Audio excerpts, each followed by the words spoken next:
No one anticipated this. Oprah Winfrey is seated across from a 20-year-old Quezon City girl who had no intention of being polite on a peaceful Tuesday afternoon in a recording studio someplace in Los Angeles, with cameras rolling and lights carefully placed. You see, control comes to mind when you think about Oprah. A person will experience that after 40 years in the media. She enters each room with a clear idea of how the conversation will conclude. She has conducted interviews with luminaries, survivors, and presidents. She makes a living by reading people. However, Alex didn't have a script.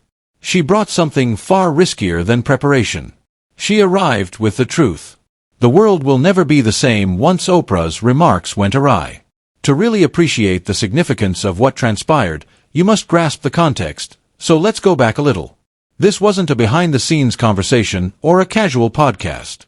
This was the type of prime-time, sit-down interview that shapes careers and legacies. The entire sports world took notice of Alex's recent $75 million contract with Nike. Even though she isn't old enough to hire a car in most nations, she already ranks among the greatest athletes in history. Oprah wants a piece of the narrative, of course. According to several persons who were there in that studio, Oprah's remarks during the portion of the conversation about the Nike deal were unexpected. Oprah so questioned whether it is reasonable for a player from a developing tennis nation like the Philippines to get that kind of financial commitment. On paper, that could be interpreted by some as a commercial query. However, it wasn't only the words. It was the mood. It was the inference that lay behind the inquiry, the unsaid hint that Alex's past ought to be more of an afterthought than the cornerstone of her success narrative.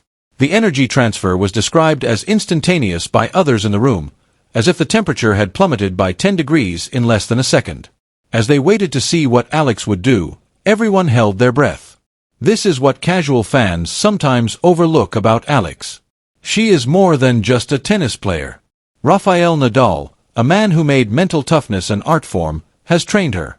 She developed more than just her forehand at the Nadal Academy. It strengthened her back. Alex didn't recoil when Oprah asked that question with that specific weight. She didn't dismiss it with a smile. Before entering, her PR team may have whispered a safe response to her, but she didn't provide it. 8 words that have since taken on a life of their own, she added, staring directly at Oprah. My roots are not a weakness, but a strength. 8 phrases. It only required that.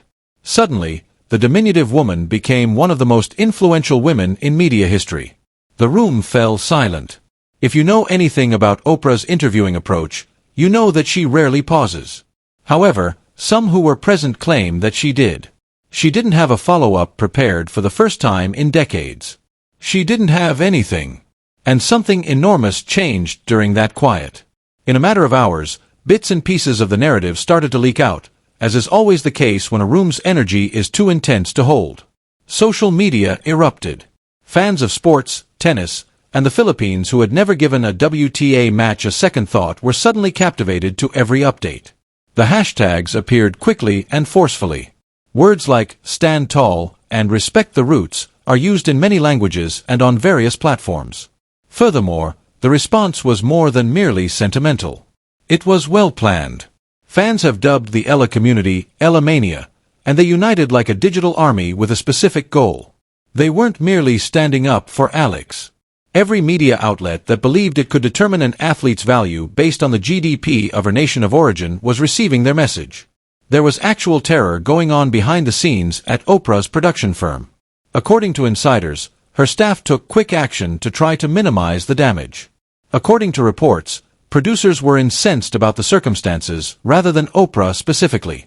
They had unintentionally given the tennis arena's fastest-growing fan following justification for going to war. Shortly after the interview concluded, Alex's camp reportedly received a phone call asking that the most delicate part of the exchange be removed before it was made public. They weren't merely being polite, either. Sources close to the Eala family said that the offer included guarantees of upcoming features, partnerships, and significant placements. In essence, they were making Alex an offer to let the situation pass. Her team's answer was straightforward and unwavering. There is no need to modify the truth. You can learn everything there is to know about the Eala camp's operations from that response alone. No back-channel compromise, no silent agreement to make it all go away for the appropriate price, and no negotiation took place. A studio confrontation became a global cultural phenomenon because of their choice to hold the line. Because Oprah's crew went into full damage control as soon as it became apparent that the film would not be concealed. Posts on social media were being subtly modified. Online interviews began to be framed differently.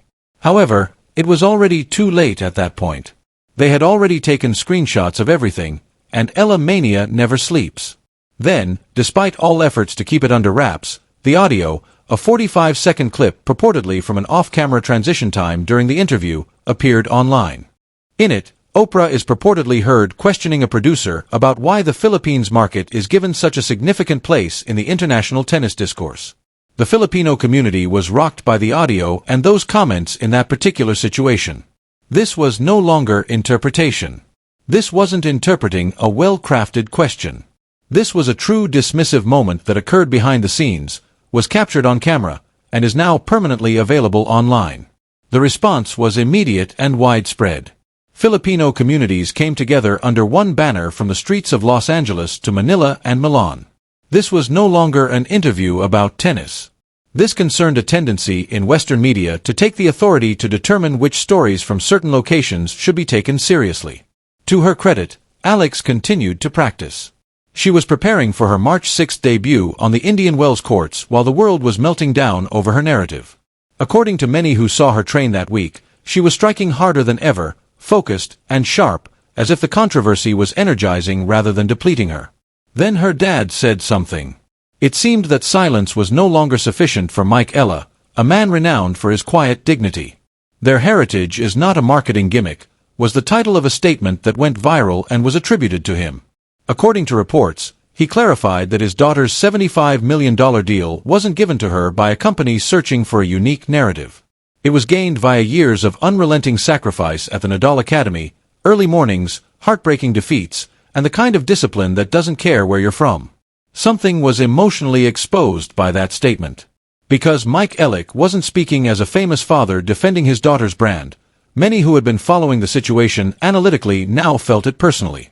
He was speaking from the perspective of a Quezon City father who had witnessed his daughter devote all of her energy to a dream, only to see a famous person in the media wonder if the desire was truly worth that much.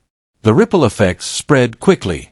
According to reports, prominent WTA players, such as Coco Gauff, have subtly expressed their support for Alex by telling their representatives to stay away from Oprah-related initiatives until the matter was resolved. In the world of tennis, that is not a minor issue. That is the collective statement made by the locker room without holding a press conference. Then the Nike factor entered the picture, which, to be honest, completely alters the story's financial calculations. Because industry insiders claim that a clause in Alex's $75 million deal provides Nike the power to withdraw advertising and partnership funds from any significant media outlet that clearly harms Alex's reputation through racial or cultural bias.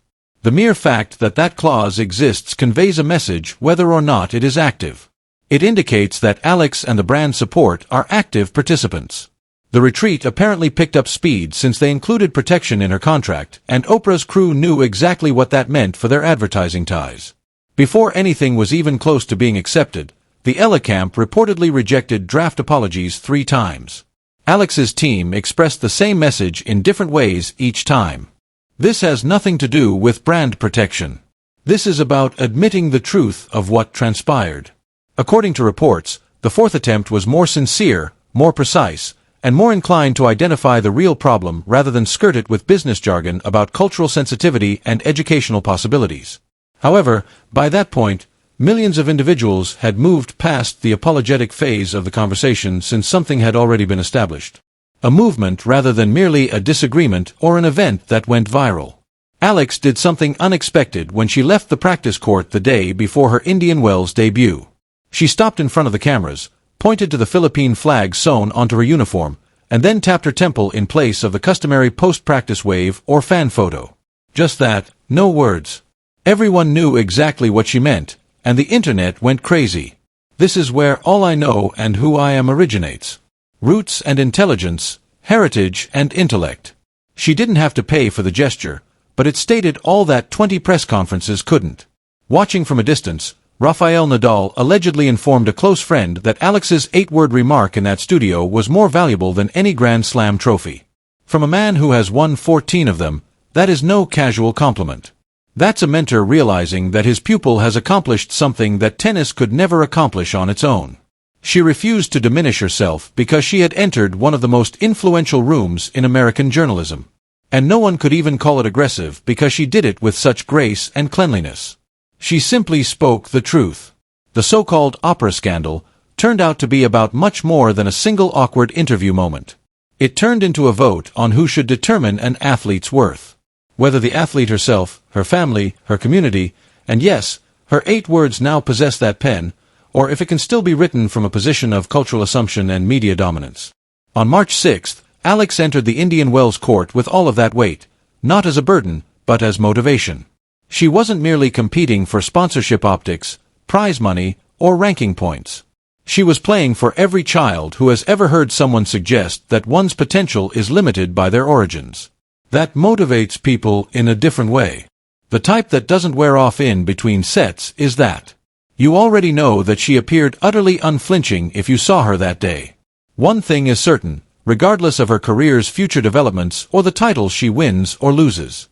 A 20-year-old Quezon City resident entered a room with one of the most influential broadcasters in history, stood her ground, said 8 words, and irrevocably altered the course of the discourse. That's a whole other tale, not simply one about sports.